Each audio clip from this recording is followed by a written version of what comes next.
So before I begin my speech, I want to explain what I've just done. I've given each of you a single marshmallow.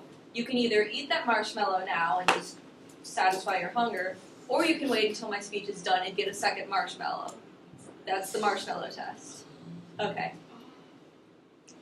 There's a sort of pattern, this phenomenon that exists at Cal Poly. I've only been here a couple weeks, and I've already noticed it, and I'm sure you have too. It's this constant cycle of rushing from one project to the next, from a social event, to a class, to a club, then rushing home, listening to a Khan Academy video on the way home just to make enough time to do homework. The continuous flow of midterms, projects, assignments, meetings, and responsibilities leave little time to do any rest. It hasn't even been one quarter, and I'm already averaging 2 to 3 all-nighters a week. This creates a major problem for student development. Students are so fueled by so much stress, their only focus is, what can I complete next? Our brains don't get any rest. We need to stop spending our life rushing from one task to the next. We need to slow down, take breaks, and live in the present. There's a great need in our community to be able to recognize and take advantage of taking things slow. In 2016, TED Talk, The Surprising Habits of Original Thinkers, Adam Grant describes his experience with a group of students looking for someone to invest in their glasses online store. Instead of being dedicated to their work over the summer, they all went to find internships so that they could get money. Instead of working on their project for 6 months, they procrastinated their website until it wasn't even ready on launch day. Instead of being well prepared, they had a completely broken website and looked unprofessional. Grant rejected this project and decided not to fund it. This was one of the biggest regrets of his life. Why? Because this group of irresponsible teenagers turned out to be the founders of Warby Parker. And if you don't know who Warby Parker is, it's a company that, described by Forbes writer Steve Denning, is estimated to be around $1 million worth in his 2016 article. Because they took their time and procrastinated, they were able to boost their creativity and they were able to continue improving on the business itself. Now, have you ever found yourself with not just writer's block, but an inability to come up with ideas? I tried to finish this speech just as soon as I finished my Kev midterm, and I had no idea what I was going to write about. However, I found out I wasn't alone.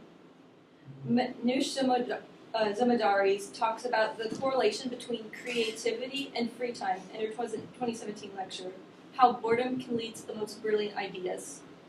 Do you ever notice that you come up with your best ideas when you're just bored? When Zamodari became a journalist, she tried to fill all of her time with checking social media, keeping up with info, and writing her journals. There was too much information, and suddenly she couldn't come up with anything to write about. She was almost fired from her job. Although the workload and stress seem daunting, there are ways to slow down and take breaks while still remaining productive and completing assignments. It seems that the relentless 25 to 35, or 125 to 135 for some majors, workflow at Cal Poly wouldn't allow for procrastination. However, it actually can be utilized to be more productive. In a 2016 TED Talk, Procrastination is the Key to Problem Solving, Andrea Jackson offers procrastinator example Leonardo da Vinci to explain his thought process of productive procrastination. Leonardo da Vinci would take up to 25 years per an art piece. This ended up being because he would take years off his art piece to experience different topics and subjects. And while experiencing these, he would later come back to his work and use everything he knew to improve upon it. This is what made him a legend in the art community. Other famous artists and inventors, such as Thomas Edison, Salvador Dali, and Aristotle, would sleep on their work because they believed it allowed them to refocus and understand the problem from a new perspective. Procrastination is not just an irresponsible misscheduling, but a creative way to solve problems through time and conscience. Not rushing through tasks is also a measure of self-control. In Walter Mischel's 2015 novel, The Marshmallow Test, Mischel describes his experiment of self-control. Children were given a marshmallow. They could eat it immediately, or they could wait 20 minutes and get a second marshmallow.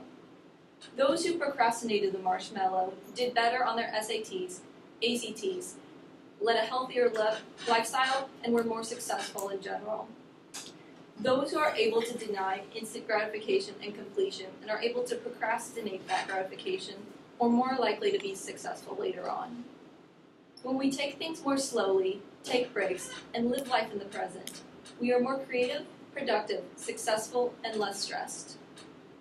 You may be thinking, I can't afford to spend time just thinking or being any slower than I already am. The breaks and slowing aren't a time-consuming process. In fact, you already have the time. You just need to know how to utilize it. All those times when you're just waiting, are bored, and you have the urge to check your cell phone, don't. You can take a moment to be introspective and live in the present. Think about ideas and go over topics. Both Tristan Harris and psychologist Adam Adler's 2017 TED Talks describe the distraction of technology and the influence it has on us.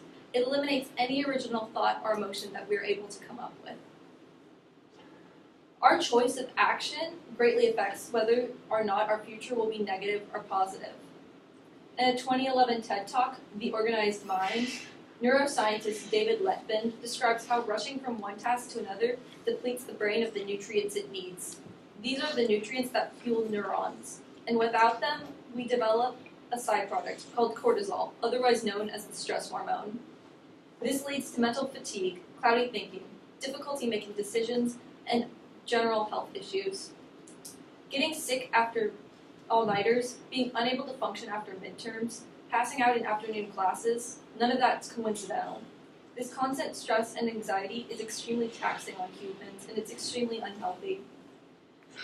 In a 2013 presentation, All It Takes is 10 Mindful Minutes, Andy Puddicombe describes how people begin distracting themselves with work or isolation.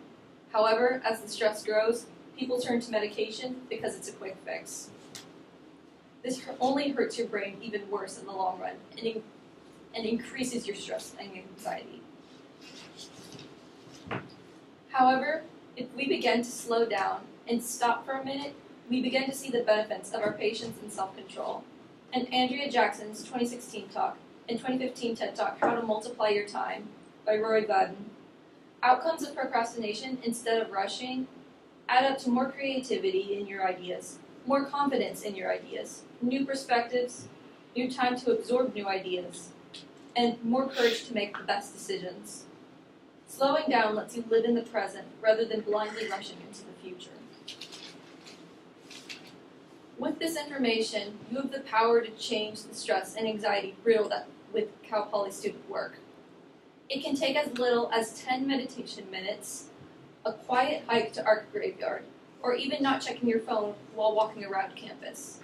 You already are having to take these routes. Why not just use them to meditate? Personally, I use this in my speech. I looked over the assignment instructions when I first got it and dwelled on it for a long time. I wrote the speech this week, but it helped me a lot out of writer's block. I was able to absorb all the knowledge I learned from the time I got the assignment to the time I wrote the assignment. And I had a speech that had more content than I could have come up with than rushing it at the very beginning. Thank you for listening, and I hope you're able to try some of what you've learned to de-stress and learn to live in the present. Thank